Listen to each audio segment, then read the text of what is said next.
Hi, welcome to Iververse. We've got problems with traffic, so should we begin again? Welcome. Quite excited today. I'm doing Tennent's Super Lager. I've been trying to get hold of this for a while and haven't seen it. And then all of a sudden it appears to have made a sort of resurgence on the shelves of licenses. I've done one other review tonight. So it's a high strength lager, and this one's got a bit of a checkered reputation. I've looked online and I can't find. He says, pointing to his pad, which is off. I can't find much online, but I'm pretty sure that it was raised in Parliament about super lagers, and this one may well have been named. And at the time, they were demonised. But I think that's a sort of, it's a title that or a criticism which isn't really fair. I've tried a lot of high strength lagers recently, or on this channel, and they've all tasted slightly better than I'd expected, and I think their reputation is what puts people off them. I think this one used to be a 9%, but what I've got here is the 7.5. And what's quite interesting, and I'll put a close-up, is it's got please drink responsibly across the front. And it's the only lager that I've seen which has this as bold as this. And I was watching Real Ale Real Ale, I can't speak today. Real Ale Craft Beers, Simon, he reviewed this, and that's something that he mentioned, is that this is really prominent. And I'm wondering if it's Tennent's way of trying to market themselves again and say, look, we've been responsible. I say Tennent's. This particular one is brewed by InBev, but I know that Tennent's is sort of back catalogue of being sold to C&C brands.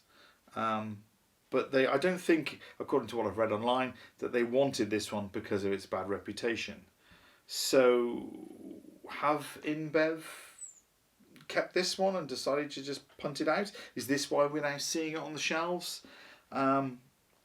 See, this is why research. Just open it and try it, which we will do. It just makes things more complicated. It does, it does. Bear with a very little brain. I don't understand a great deal of stuff. I mean, if you know, please drop it in the comments below. I suspect that InBev have kept it on.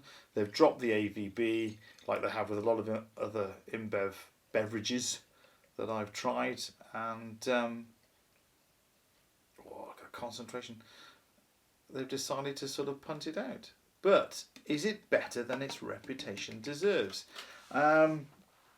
Just because it's a strong lager doesn't mean. I've tried, I think I'll be posting, I'll put a link to that one, Duval's triple hopped Citra.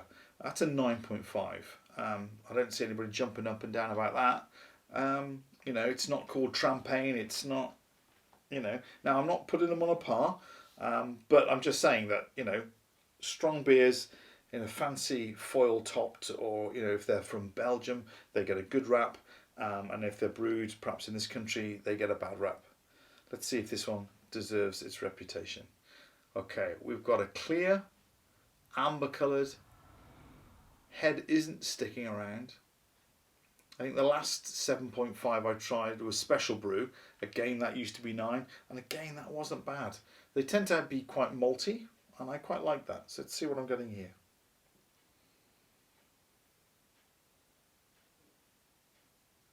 So that's very pleasant on the nose.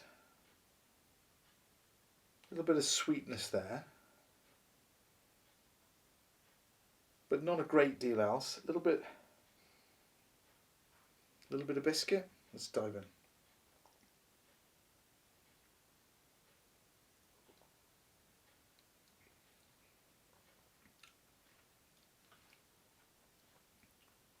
It's got a pleasant bitterness. There is a sweetness there.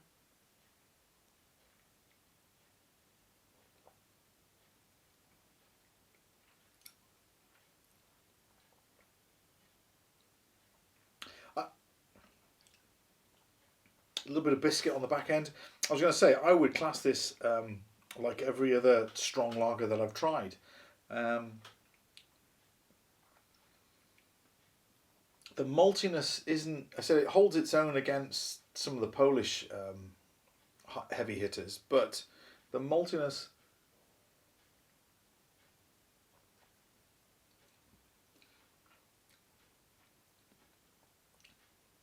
This is a very pleasant lager. It's a big full flavour. It's a nice maltiness. There's a little bit of sweetness on the back end, which I like. This isn't bad. This is not. I can't honestly tell you that I consider this to be a bad, foul, revolting. I've got to pour it down the sink. This is not bad. And I think that if they packaged this differently, if it came in a smaller bottle, if it had a little foil top, it was a bit tarted up a little bit. If they lost the name Super and told you that it was brewed in Belgium, you'd be chugging this, I tell you.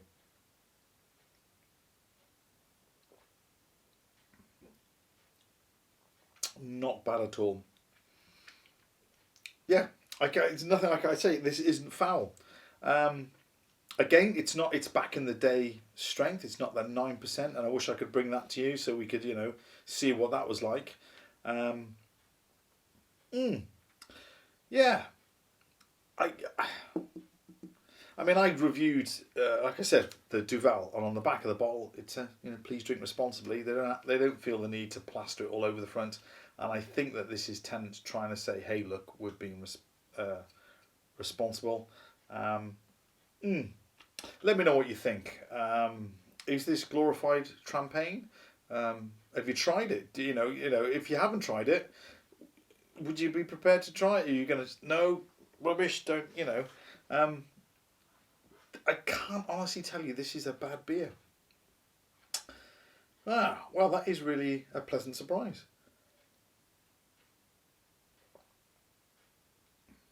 Yeah, this is not bad. There you go. Just goes to show you can't judge a book by its cover. Cheers.